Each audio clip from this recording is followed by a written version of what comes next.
Muito boa tarde, pessoal. Hoje é dia 29 de agosto. A gente está começando aqui mais um episódio dos Diálogos sobre Desenvolvimento Humano, episódio número 148, direto da Vila Madalena, em São Paulo.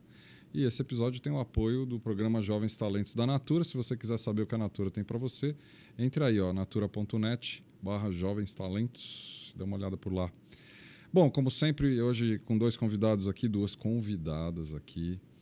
Olha, escreveram todo um roteiro para mim aqui, que eu vou ter que seguir, mas como eu nunca sigo, o prefácio do episódio de hoje, que a gente vai juntar mão de obra escrava, que é a minha, eu sou representante oficial da mão de obra escrava aqui, com a mão de obra infantil. Então, hoje é um episódio especial para o Ministério Público, tá certo? E a Iracema está aqui para confirmar tudo isso, de câmera nova, inclusive. De câmera nova. Tudo bem aí? Você está tentando achar uma trilha sonora para o episódio de hoje, né? Ah lá. Ela e o chicote, né? Isso aí, eu falo. É mão de obra escrava aqui, né? Engraçadinho, né? Você resolveu juntar os temas que são afins, não é isso? Não sacaneia as meninas, vai. Olha, eu estou brincando, mas as meninas estão aqui do meu lado. Eu tô com a Amanda aqui do meu ladinho. Seja bem-vinda. Obrigada, Maurício. Não era para eu fazer essa introdução. Não era, mas, enfim, tá feito. A gente fez a piadinha interna e você botou no ar, é isso? Fez piada, eu trago para cá. Seja bem-vinda. A Nina também está aqui. Oi. Seja bem-vinda. Obrigada, Maurício. Tudo bem com vocês? Tudo bom. Tudo ótimo. É um prazer ter vocês duas aqui. Eu sei que vocês vão estar ao vivo e a cores também no TEDx desse sábado. A gente promove o TEDx esse sábado aqui na Vila Madalena. Não adianta, tá tudo lotadaço, mas vocês podem acompanhar o TEDx no sábado, a partir das 6h30, via internet, www.tedxvilamada.com.br, porque as meninas vão estar lá. Mas elas vão antecipar um monte de coisa para nós aqui hoje, né? E eu queria começar esse nosso papo trazendo um pouco a história de vocês, em primeiro lugar. Eu queria conhecer vocês mais... Assim, quando eu nasci... Quando eu nasci? Pode ser? Putz, Pode? Pode. Quer começar? Eu começo? Eu sou mais velha, eu começo, é isso? Não sei se você é mais velha, mas enfim. Mas que sacanagem. Então, já que você se declarou, agora você começa. Quem é a Amanda? Vixe, quem é a Amanda? É uma pergunta difícil, né, Maurício? Eu não sei. Muitas coisas e a gente brinca que a gente é beta, né? Eu descobri o que era beta esses dias que eu entrei num site que tinha uma pesquisa e falei, Nina, o que é esse site? Ele é beta. Aí ela falou, tá sempre em construção e tem que saber essas coisas antes, né? Tudo bem, a Nina, a gente brinca que ela é meu grilo falante, a voz da consciência, né? E é complementar. Mas, enfim, acho que eu sou jornalista de formação universitária, mas eu digo sempre que eu sou professora agora, depois da Enose, depois da experiência com a sala de aula, eu digo que eu sou professora. E ninguém me chama de professora, nem os alunos me chamam de professora, eles me chamam de Amanda. Mas quando eu conto uma história, eu coloco professora na boca deles. Eu acho que é uma mentira que eu conto. Mas porque eu quero me autodenominar. Então, eu falo assim, aí ele falou assim, pô, professora, não era bem assim, sabe? Mas ele nunca diz professora. E aí, pensando na infância, é isso, né? Eu gostava de dar aula para as minhas irmãs, eu gostava de ter mini cadeirinhas, e mini lousinhas, e mini pianinhos, e de que as pessoas seguissem as regras que eu colocava nas brincadeiras, e eu tinha que explicar várias vezes para elas qual era o papel de cada um na peça de teatro, e eu queria ser sempre a atriz principal e tal. E eu acho que eu sou professora hoje porque eu gosto da fama, eu gosto de ser famosa, eu gosto que as pessoas prestem atenção nas coisas que eu digo, a Nina dá risada. Mas eu acho que... É bacana a gente identificar isso. A gente se autoconhecimento. Se encontra, pelo menos. Mas acho que tem a ver com isso, com tentar explicar as coisas. Quando eu comecei a dar aula de jornalismo, eu entendi, na verdade, o jornalismo. E eu queria ser repórter porque eu queria explicar as coisas do mundo, mas eu percebi que, sendo professora, eu consegui explicar muito mais coisas do mundo. Acho que é um pouco por aí, vem disso. Você é daqui de São Paulo? Eu sou daqui de São Família Paulo. daqui de São Paulo? Família daqui de São Paulo. Alguém é professor na família? Assim, Meu pai e minha mãe são professores. Então tá explicado, né, mano? Tá explicado onde vem essa vontade. Os dois são professores. E não muito didáticos, né? Ai, e aí, né? Você vai e fala assim, poxa, olha que bacana que eu fiz. Podia ser melhor, né? Aquela coisa dos pais professores que tem um rigor também, assim, e o que a sua filha vai ser? Ela vai ser o que ela quiser, feliz. Puta, me explica o que é ser feliz, né? Uma angústia de estudar em escola, né? Todo mundo fala, as escolas construtivistas, tal. Eu estudei só em escola construtivista e, gente, é uma angústia assim como as escolas tradicionais, assim, que a gente fica buscando. Você era boa aluna? Eu sempre fui boa aluna. Boa. Sempre respeitei professor. Sentava na frente, assim. Eu sentava no fundão, mas eu sempre fazia o trabalho com o pessoal que ia muito bem, mas era amiga também do pessoal das festas. Eu sempre circulei, eu sempre fui de dois mundos. Assim, fazia essa coisa da vida na trincheira, né? De fazer essa reportagem de um universo para o outro, sempre foi uma coisa que eu tive. Jornalismo entrou... Jornalismo eu fiz na Federal de Santa Catarina. Mas foi um acidente, assim? Como é que foi? Um acidente. A minha mãe é jornalista de formação, graduação. Depois ela fez mestrado e doutorado em filosofia. E eu gostava da coisa de ser famosa, né? De repente, vai que rolava um microfone na minha mão. Podia ser apresentadora do Jornal Nacional. De repente... Podia ser pior, viu? Você podia estar aqui entrevistando as pessoas. Cuidado, viu? Sentado numa bola de pilates aí. Né? Você deu sorte, você deu sorte. Deu sorte.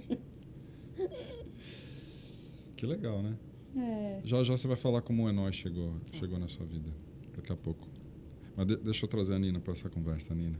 Conta um pouco de você. Fala que senão... Você foi citada várias vezes. Várias vezes. É engraçado que você pergunta quem é a Amanda, ela fala quem é a Nina, né? Mas intimidade é o fim da relação. Mas é uma complementaridade. É bom.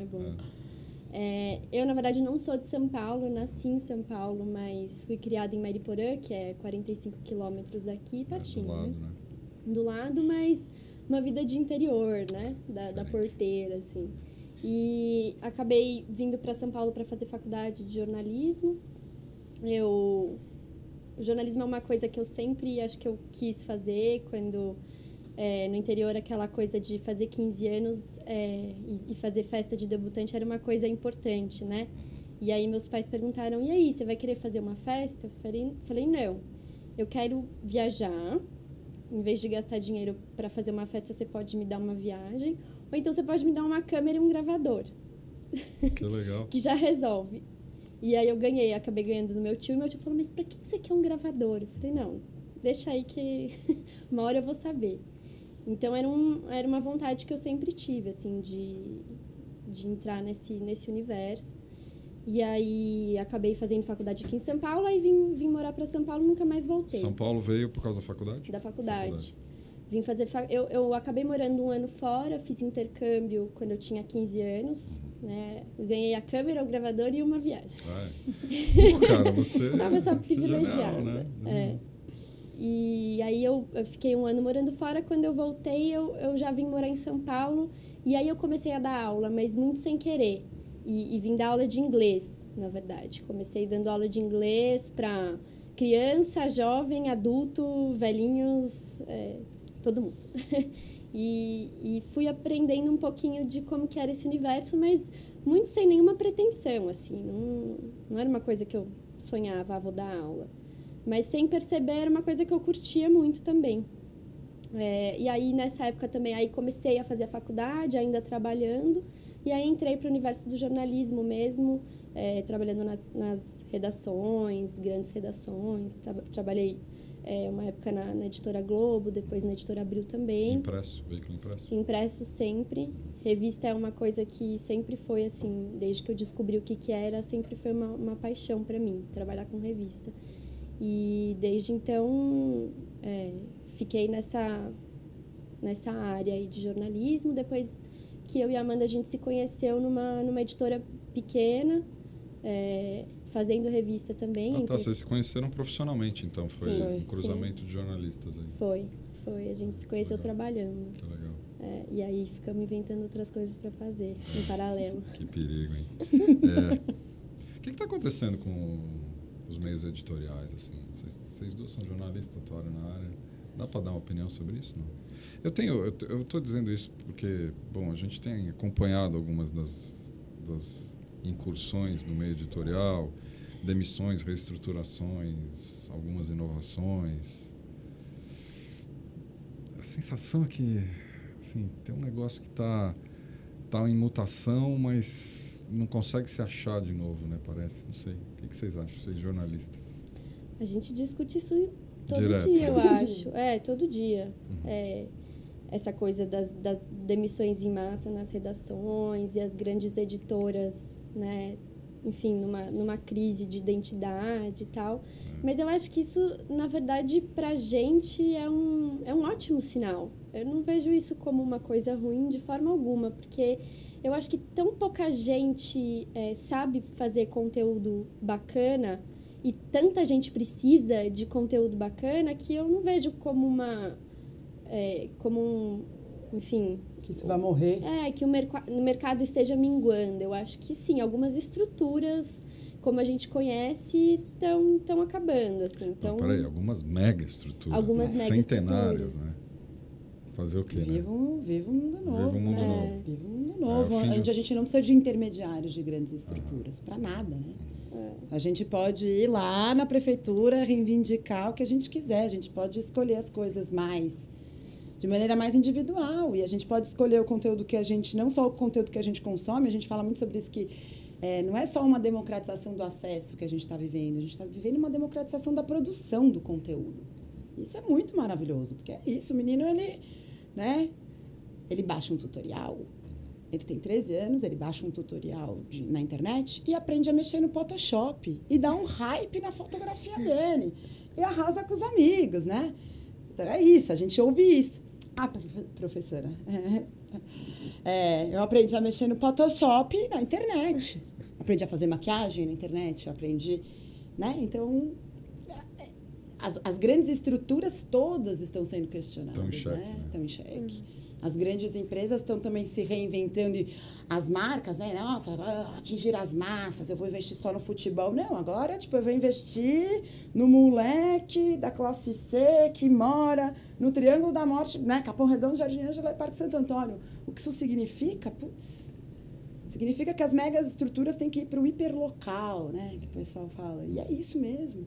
E que quem está lá sabe reivindicar melhor quais são as questões de lá, né?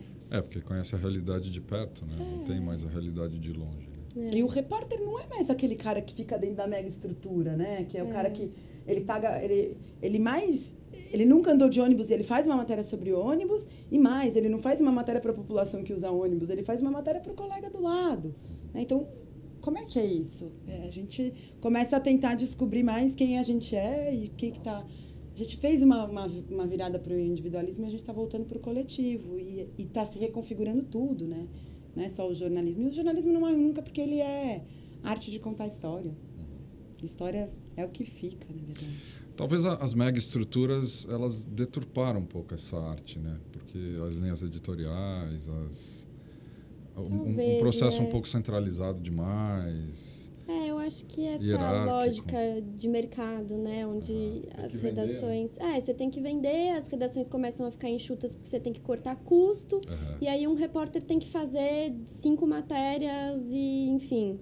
Como é que você consegue profundidade e qualidade quando você está dentro da redação, tendo que fazer tudo pelo telefone, sem o contato com a realidade? É complicado, né? Aí você acaba... perdendo qualidade, perdendo um monte de coisa que para o jornalismo é muito importante, né?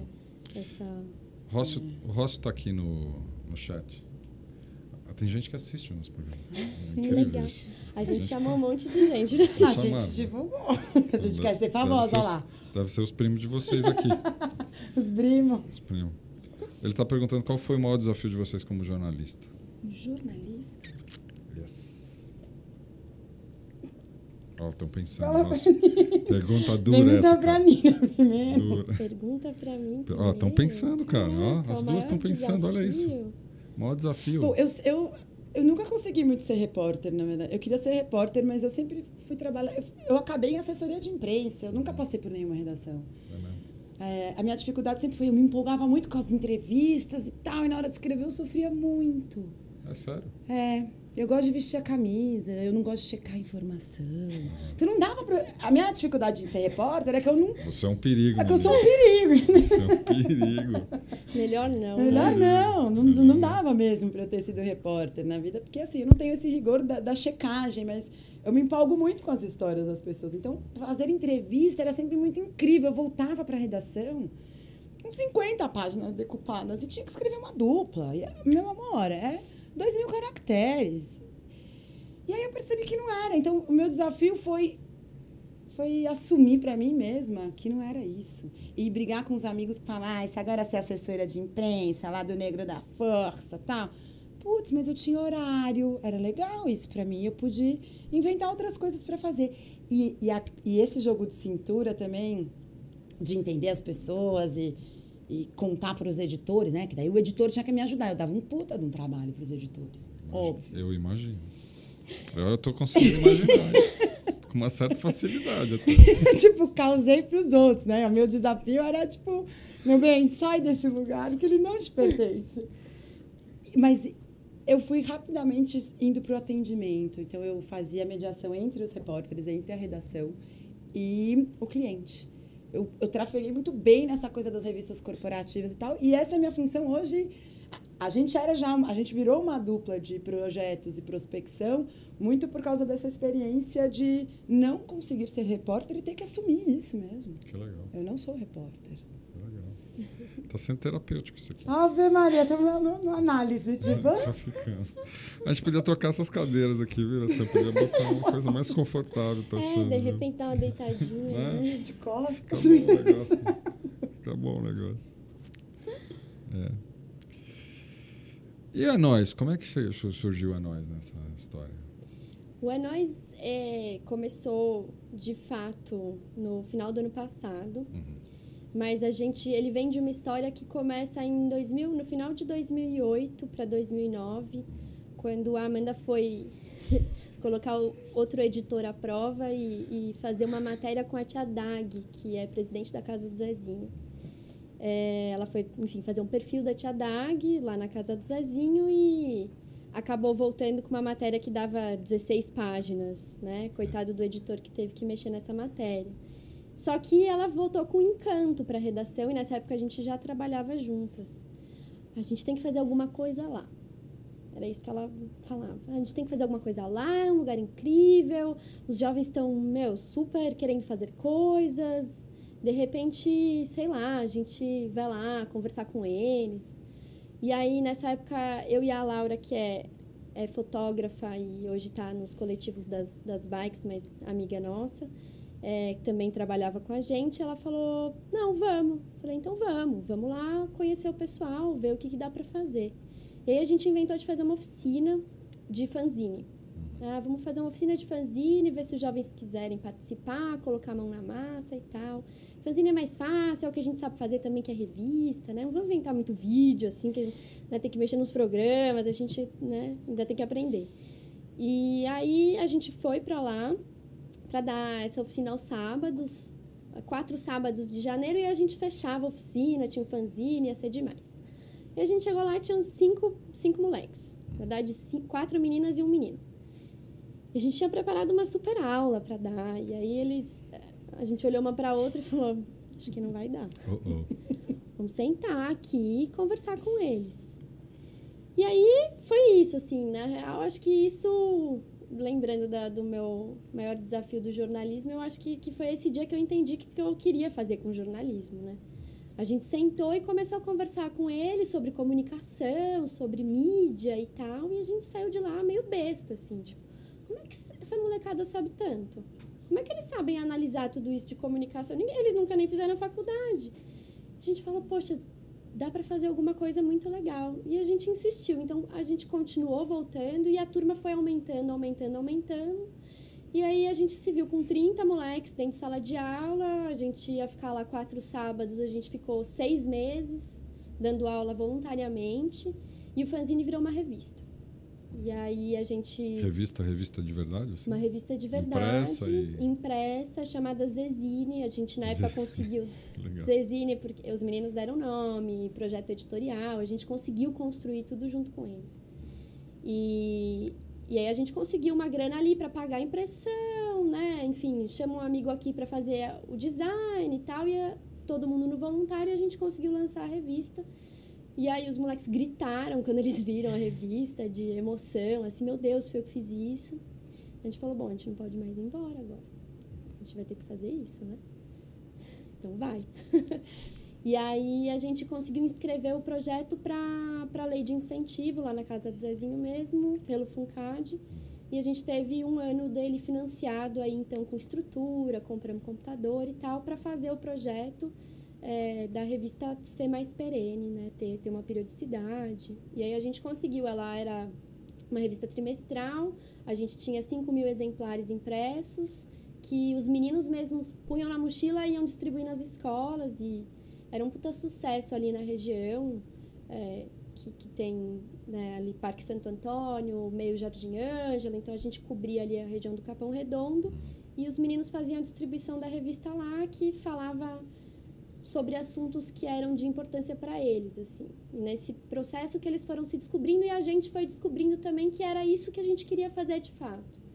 E aí, nessa virada de chave, a gente acaba criando a É Nós, já com o conceito de negócio social e não de ONG, porque a gente entendia que a gente precisava trabalhar com empreendedorismo jovem, porque a gente, nesse processo, perdeu muitos jovens para trabalhos do tipo telemarketing, banco, coisas que eles não queriam fazer, mas era o que tinha.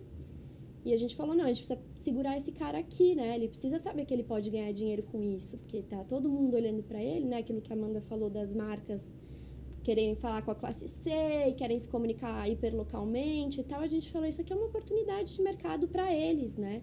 Então, vamos dar ferramenta para que eles possam fazer isso com qualidade, com a mesma qualidade que a gente aprendeu lá na Editora Abril, na Editora Globo e em outros lugares. Então, aí a gente, enfim, se estrutura para montar um negócio mesmo, usando mão de obra infantil. Falei? A gente chegou no tema agora. Chegamos agora no tema, o webcast está começando agora. A gente vai cruzar a mão de obra infantil com a mão de obra escrava. E o tema vai regredir uns 100 anos na história. Vai bombar. E a É Nós, ela nasce justamente no momento que a gente descobre que eles vão trabalhar. Genial. Porque a gente, no projeto, e aí eu acho que valeu a parte, que é um ensinamento, assim, a Nina é a pessoa de projeto porque ela consegue ver, né? Ela tem essa coisa. Então, assim, não é que ela falou que a gente foi lá fazer uma oficina de fanzine, mas ela escreveu o projeto da oficina de fanzine. E, obviamente, ele ganhou uma outra escala. E como todos os projetos que a gente tem escrito ultimamente, a gente escreve o projeto, bota lá o orçamento, como vai ser, o fluxograma e tal. Mas viva a realidade, né? Ela sempre transforma as coisas. Amplifica, diminui, é truncada, enfim. Mas no projeto original que a gente inscreveu no FUNCAD, tinham 4 bolsistas, que eram os nossos editores assistentes. Então, eram 4 alunos que ficavam a semana toda na redação, porque a gente trabalhava, né? Aquilo era o nosso... Sim, nossa vida era um paralela. side business, né? A gente trabalhava, inclusive... Na editora que a gente se conheceu, a gente continuou trabalhando. Depois eu saí, aí a Nina 1 ano depois saiu também, quando a coisa começou a tomar forma mesmo. E a gente tinha esses 4 alunos bolsistas e a gente queria remunerar mais gente, porque justamente esse negócio que a Nina falou que a gente estava perdendo e tal. O que a gente começou a pensar? Pô, vamos virar outros projetos. E a gente já fazia essa dupla da Nina escrever o projeto e eu saí para vender o projeto. Era uma dupla de projeto e prospecção. E aí, a gente estava lá no Parque Santo Antônio e tal, né? De repente, a Vivo chegou lá. Vamos subir 3 antenas de celular aqui, business. Precisamos aumentar a nossa cartela de clientes. Mas chamaram a Fundação Vivo Telefônica para, então, mapear na comunidade o que eles queriam fazer para criar um afeto de marca E aí decidiram fazer um campeonato de futebol com 20 times de várzea ali da região, no único espaço de lazer que tinha lá, que é o Campo do Astro. E a gente sacou esse movimento e foi falar com os caras, quem vai fazer a comunicação de vocês? Yang, não, que vocês têm uma agência que faz os 30 segundos, os outdoors maravilhosos, tudo bem, mas aqui, quem vai chamar a torcida? Se isso é um campeonato de futebol e se vocês querem envolver a comunidade, você precisa de uma comunicação local. E a gente tem aqui, despretensiosamente, por acaso uma coincidência uma total. coincidência, uma molecada. Mini monstros, né? Que eles viram mini monstros. Você bota a comunicação na mão, ferramenta de comunicação na mão dele, primeiro ele muda o dress code todo, né? Ele começa a se vestir de um jeito que ele quer, ele começa a escolher, ele questiona a mãe, ele questiona a diretora da escola, é um caos. A gente tem aqui uma redação que produz esse material de qualidade, a gente apresentou o Zezinho, e a gente queria fazer uma proposta para vocês. E o pessoal da fundação topou. E aí a gente fez o nosso primeiro projeto customizado com os meninos produzindo. Então, eles eram uma equipe de reportagem, né? Quando você fala de meninos, estão falando de quantos anos? Ensino médio, 16 a 18. É escravo mesmo. Escravo mesmo. Pô, Iracema, as meninas ainda vão falar no TEDx? Quem convidou? Quem convidou? Eu não sei, não estou sabendo de nada. Nem sei que esse tal TEDx aqui. Né? Você pensa que é isso? Mas tá bom, não quero quebrar teu raciocínio. Não, Eles vieram e começaram... E aí... A gente contratou, né? A gente contratou 5 jovens para fazer... A Copa ia durar 2 meses. Então, durante esses 2 meses, a gente remunerou essa equipe que ficou focada para produzir todo o conteúdo que a gente vendeu para a Fundação Telefônica, que eram 2 revistas, um site que fazia uma cobertura meio ao vivo e redes sociais. Então, gol do fulano! Né? Eles tuitavam ali, ficavam fazendo a cobertura on time do negócio. E foi uma descoberta também pra gente nesse processo, porque a gente falou, vamos fazer internet, né? Essa coisa também da periferia é muito interessante. E o pessoal, mas fazer internet, o pessoal não vai acessar, né? Bola murcha, bola cheia e tal. E numa comunidade ali do entorno de 15 mil habitantes, o site teve 14 mil acessos no mês. Então foi a gente falou, peraí, gente. Tem algo aqui, né? Tem algo aqui, né? Que ninguém tá olhando. E foi um sucesso, assim, pra gente, pros meninos. Mas nessa época já tinha... É Nós já era É Nós? Não era esse nós. É o momento. Esse é o momento. Esse é o momento da chave. Da chave, que a gente falou, bom... Os meninos vão ser remunerados. A gente sempre trabalhou com os amigos, né? Então, a gente tinha um editor de arte, um de foto e um de... jornalistas mesmo, que coordenavam o trabalho desses meninos. E os meninos, então, iam ser remunerados para trabalhar os 2 meses. E a casa do Zezinho disse que a gente não poderia remunerar os meninos. Porque é uma outra lógica. Eles precisam juntar... Né? Eles já têm a oficina de graça. E é um experimento para eles. E para a gente isso era um trabalho. A gente considerava isso um trabalho. Aí a gente pensou, não é aqui. O que nós vamos fazer? Aí a Nina falou assim, eu quero ter uma escola. Segundo ups. Então tá, então se não é aqui, o que a gente vai fazer? Eu quero abrir uma escola. Aí a gente falou, então é nós, vamos fazer uma escola. E a gente vai conversar com o núcleo duro dos meninos, que eram esses bolsistas que tocavam a coisa, e os meninos que a gente contratou e tal. E aí, quando a gente falou que ia chamar escola, eles não gostavam da palavra escola, mas a gente queria escola. Mas é nós, eles gostaram muito. Aí, também não é só escola, né? Porque tem o nosso braço agência também, essa coisa de vender conteúdo customizado, de olho nessa oportunidade de que tá todo mundo querendo entender o tal jovem, o que ele consome, o que ele gosta, o que ele faz, com quem ele namora. E aí, então, a gente batizou a Nós de Agência Escola de Conteúdo Jovem. E aí que tá tem o site aqui, deixa eu mostrar o site aqui para todo mundo. Que tá beta. Tá beta ainda. Beta, para mim, é aquele peixe que minha filha pede todo mês. Que tem aquele rabão bonito. Esse aí. Mas tá bom, tô aprendendo agora que beta não é bem isso. Tá aqui, é noisconteúdo.com.br, é uma agência escola de conteúdo jovem. É uma empresa? É uma empresa. Uma empresa. É verdade. Isso no Brasil ainda é em outros países a gente passou no final do ano passado por na verdade, uma seleção. Dentro da Endeavor, eles criaram um programa para acelerar empresas, startups que têm foco nos públicos classe C, D e E. E a gente foi selecionado como uma dessas startups para ter essa consultoria, né, da Endeavor e do projeto que chama Visão de Sucesso. E a gente vem questionando muito isso, que a legislação brasileira, você não tem nenhuma vantagem em ser uma empresa social no Brasil. Você tem que pagar, né? Normalmente é isso, né? Ou você é ONG, aí você tem algumas deduções de imposto e alguns benefícios, ou você é empresa e você tem que pagar tudo e tudo muito caro. Então, a gente tem um grupo aí que está discutindo essa coisa de, né, como é que a gente pode, de repente, minimizar alguns custos, alguns impostos, sendo uma empresa que visa, né, tem um impacto social grande, né, que o principal, né, a principal função tem um impacto social grande envolvido, né? Então, a gente não visa lucro. A gente lucra, mas a gente visa formar o moleque, fazer ele produzir conteúdo e tal. Então, mas a gente quer ter lucro e a gente quer remunerar todo mundo. Então, existe uma diferença nisso, não é o lucro a qualquer preço, né? Ele tem um preço.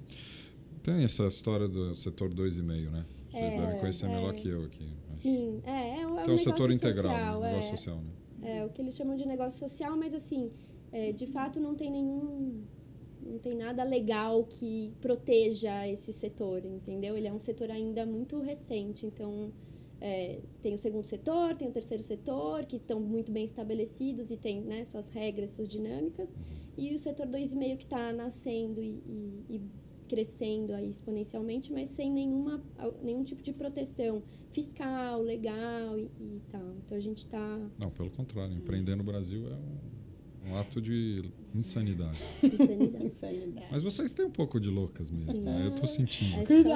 Cuidado. A gente está no estúdio de vocês. Fica a dica. A gente vai precisar contratar aqui uns guarda-costas. Começar a Alô, entrevistar produção. Alô, produção. Alô, produção, tem pessoal meio crazy talks aqui em cima.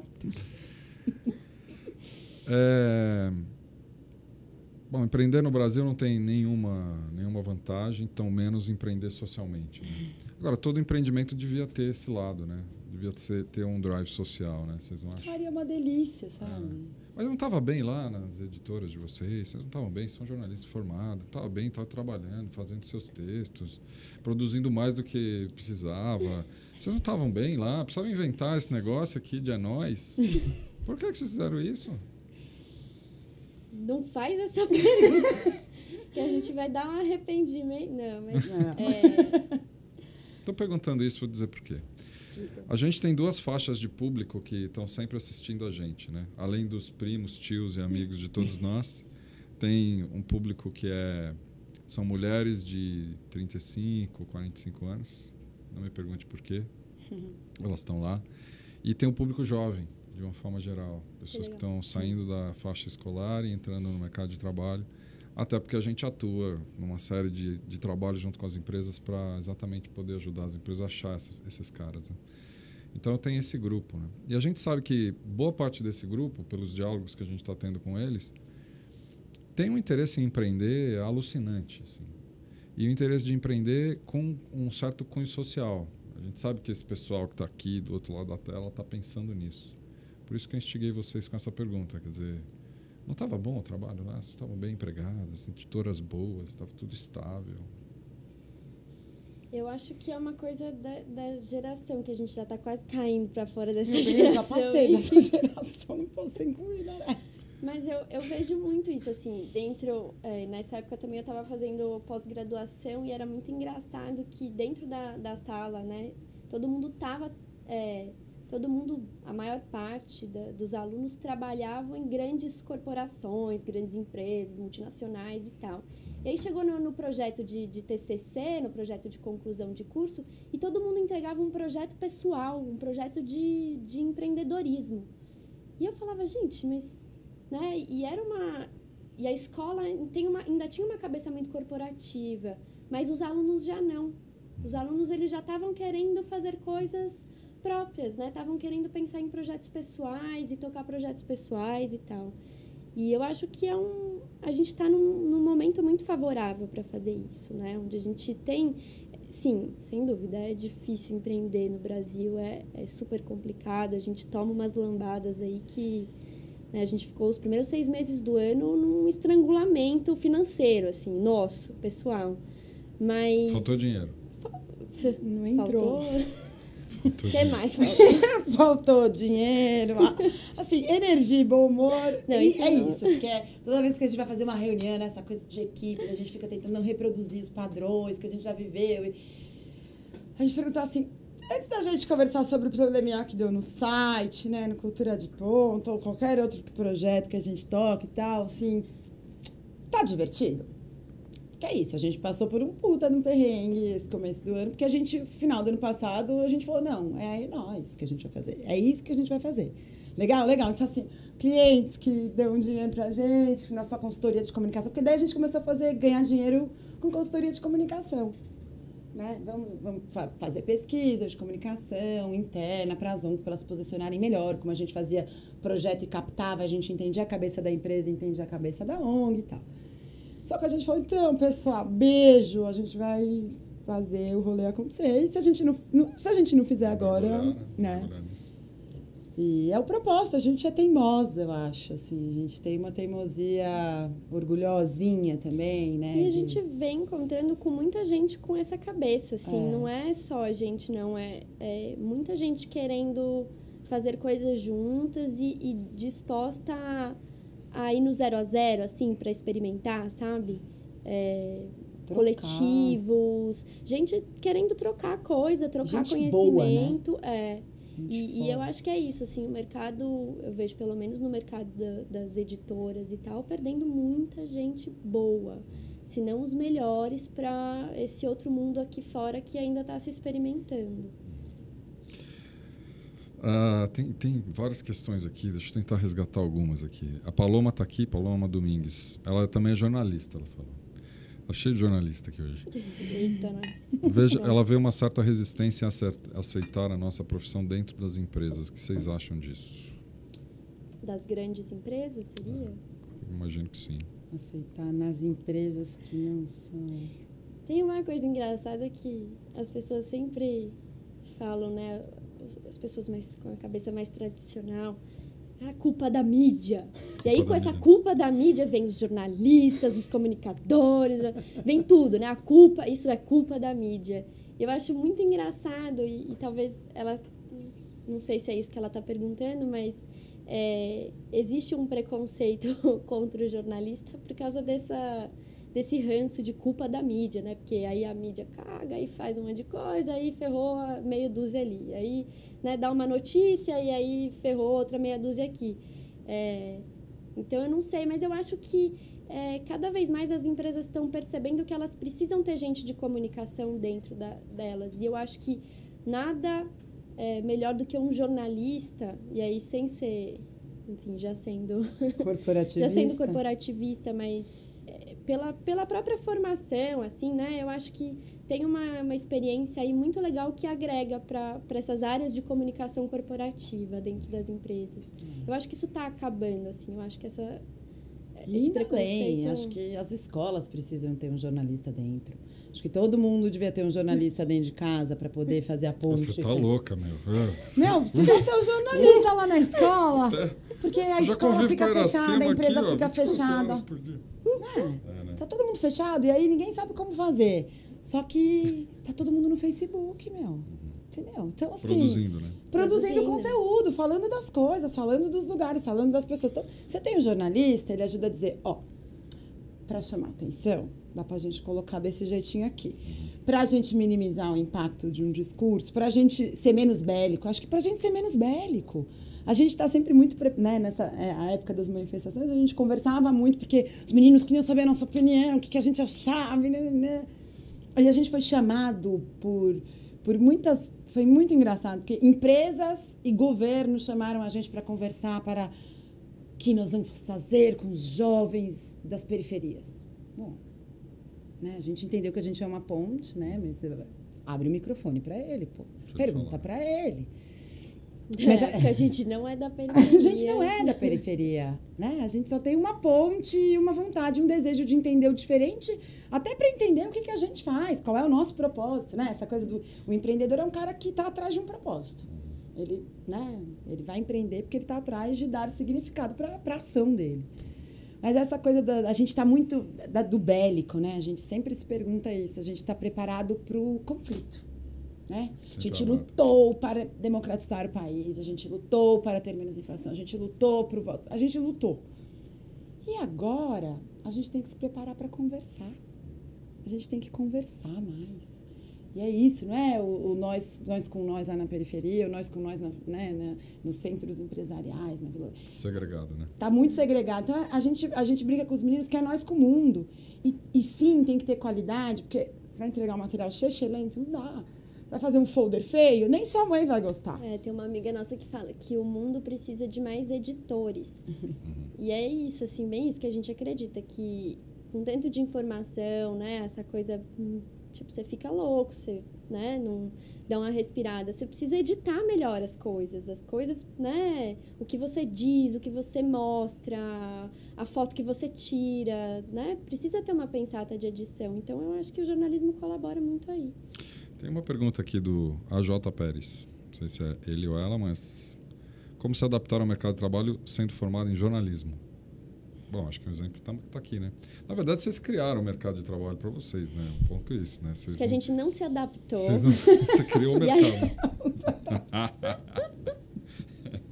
A gente não queria ter chefe. A gente não queria nada, né? Eu acho que a gente acabou criando muito por enxergar uma oportunidade de negócio que vinha de encontro com as vontades que a gente tinha, assim, de trabalhar com jovem. A gente brinca que trabalhar com jovem deixa a gente também mais jovem. Então, a gente só vê vantagem. A cutis fica ótima, né? A gente envelhece, mas a gente é com o espírito jovem. A gente lança uns bordões na mesa do bar, todo mundo acha incrível, sabe? Juventude. Eu acho que a gente fez isso por causa daquelas 4 meninas e daquele menino que estavam naquele dia lá. E não parou mais, né? E não parou mais. Viciou. Porque a gente... E eu acho engraçado porque nós duas temos irmãs mais novas. E talvez fosse isso, né? A gente achou que a gente ia lá ensinar jornalismo. E a gente foi lá e aprendeu um monte de coisa. Então, foi esse aprendizado constante, esse jeito beta de ser do jovem mesmo, que fez com que a gente continuasse nessa história. Quando a gente saiu da Casa do Desenho, a gente falou, cara, o que nós vamos fazer? E a Vanessa, e o Caian, e o Matheus, o que a gente vai fazer? Que eles ficavam escrevendo poema, tipo, sofrido pra gente. A gente falou, cara, a gente precisa inventar um negócio. Então, a nós, ela é deles, ela é pra eles tomarem posse. A nossa empresa mesmo, ela não chama nós, chama Tchutchu Tango, que é... Como é que chama? Tchutchu Tango, 22 tango. 22 tango. It takes two to tango. Precisa de 2 para dançar tango. E a gente faz né? Faz projeto, capta recurso. Só que agora a gente trabalha exclusivamente para nós.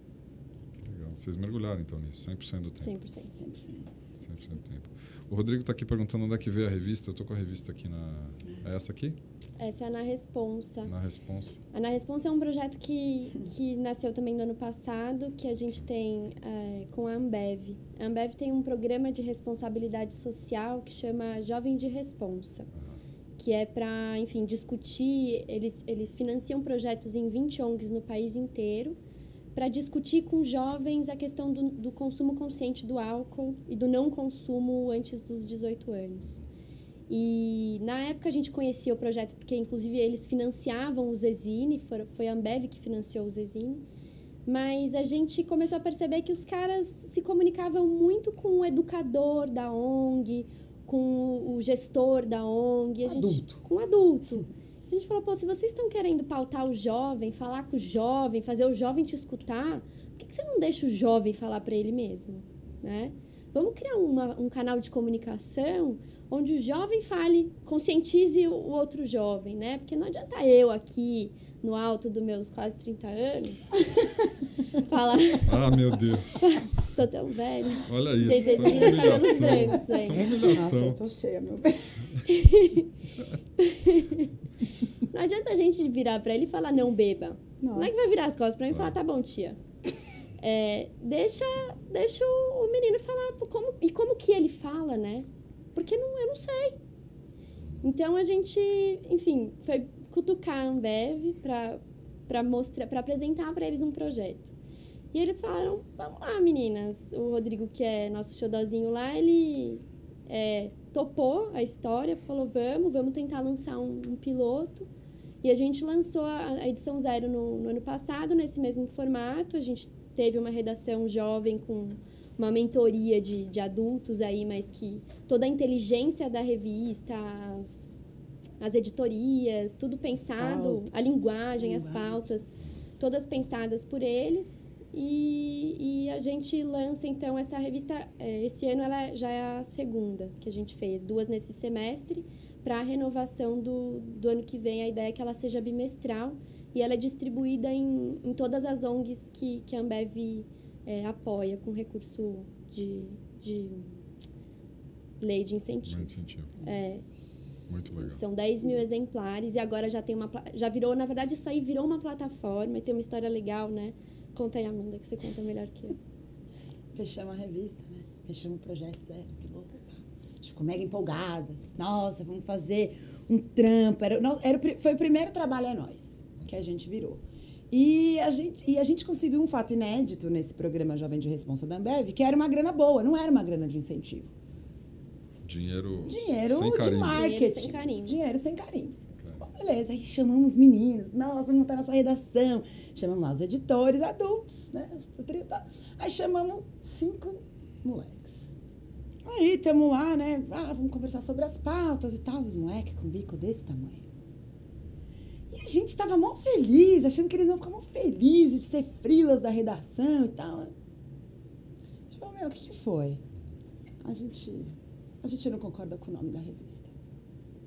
Que a revista ia se chamar Jovem de Responsa, que é o nome do programa da Ambev. Claro. Vocês não concordam com o nome? Não, a gente não concorda com o nome da revista porque quem chama jovem de jovem é velho. Aí a gente falou, pô... Tadã! Né? Faz sentido. Claro. Muito sentido, né? O meu jovem, perdemos eles. E aí eles deram a sugestão para que se chamasse Na Responsa. Aí nós, como atendimento, né? Não, tudo bem, nós vamos levar essa reivindicação de vocês para a Ambev, porque é justíssima. Isso é trabalhar com inteligência jovem, né? É respeitar, porque é sutil, né? Mora na sutileza mesmo. Aí a gente foi falar com o Rodrigo. Rodrigo, o moleque falou que quem chama jovem de jovem é velho. E ele também riu, ele teve a mesma sensação e virou Na Responsa a revista. E aí, para esse ano, entrou o Facebook na história. Precisamos de um Facebook para ativar a nossa rede de 10 mil jovens pelo Brasil e tal. E aí, o Facebook se chamou também Na Responsa, porque toda a plataforma, então, que conversa de jovem para jovem no programa Jovens de Responsa, passou a se chamar Na Responsa por causa do Harrison, que é o nosso repórter do extremo da leste, que diz que quem chama jovem de jovem é velho. Genial. Nada como você conversar com quem entende. Tá dentro do babado. Exatamente. Olha, É Nóis, eu já mostrei o site aqui, vou mostrar de novo. É Nóis tem enoisconteúdo.com.br e tem também a página no Facebook. É Nóis Conteúdo também. Tá aqui, ó. Dá para curtir aí, ó. Curte a gente. Vocês estão full time nessa história. Vocês vivem disso. A gente vive disso. Você vive disso? Sim, a gente vive disso. Hoje a gente está com uma redação, agora uma equipe de 6 pessoas, entre eles mais da metade é jovem. A gente, enfim... Como mais da metade? Qual é a outra metade que não é jovem? Todo mundo, né? Eu sou super jovem, meu bem. Se você quer se excluir dessa categoria, você fica à vontade. É que eu tô traumatizada com o cabelo branco. Você tá com o cabelo branco? Tô. Mas é por baixo, menina. Tudo bem? Eu não queria falar isso em rede nacional. Mas o seu é muito mais discreto. O meu tá bem aqui nas tampas, aqui, meu. Tá foda. Vocês querem falar de cabelo? Eu entendo paco. Tudo bem. De problemas de cabelo. Tudo bem. Se vocês querem falar disso... Eu prefiro falar sobre... Vamos focar? Vamos focar. Foca, né, nós. Não no nosso cabelo. Tá parecendo jovem, aí perde o foco, né? As meninas tudo com DDA, meu Deus. Eles querem tudo ao mesmo tempo. Só os meninos. Só os meninos? É, que tem DDA. As meninas não? Os meninos e a Amanda. Ela não tá cabendo na câmera aqui. A câmera tá pulando pra pegar ela aqui. Gente, o pessoal da expressão, entendeu? Tem que fazer movimento. O seu sobrenome é italiano? Assim, Rara não é meu sobrenome, meu nome é artístico. Eu sou toda trabalhada na fama, sabe? Entendi. Meu negócio é a fama. Rara é, na verdade, uma homenagem pro Vitor Hara, um cantor revolucionário chileno. Meu nome composto é tipo Ana Carolina, mas o meu é Amanda Hara. Mas qual é o seu nome? É Cunha, português, e de Sarno, italiano. Ah, tava vendo. Não tem. Tava vendo. Você sabe que no TEDx as pessoas falam com a mão no bolso, né? Não pode tirar a mão do bolso. Pode? Não pode, de jeito nenhum. Gente, então eu não vou conseguir falar. Nina, você vai ter que contar toda a história. Uma aula de expressão corporal. A SAP, né, meu bem? Porque é sábado. Tipo, depois de amanhã não vai rolar, gente. O que vai rolar no TEDx? Dá pra antecipar alguma coisa? A gente... será que deve, meu? Não, a gente... Algumas coisas que a gente falou aqui já, mas... na verdade, são as histórias desses jovens que eu acho que exemplificam algumas das coisas que a gente vem aprendendo ao longo desses últimos 4 anos. Né? Acho que é um pouquinho isso, assim, mas fica para o pessoal assistir no sábado, né? Boa, Nina, toda trabalhada no teaser. Ai, gente, só no teaser. Lança polêmica. TEDx Vila Madalena acontece sábado agora, dia 31. A partir das 18h30 a gente está transmitindo ao vivo daqui do estúdio e vai ser uma festa bacana. As meninas vão estar lá, vão ter vários outros palestrantes. A Iracema pode falar um pouco mais sobre o que vai rolar lá.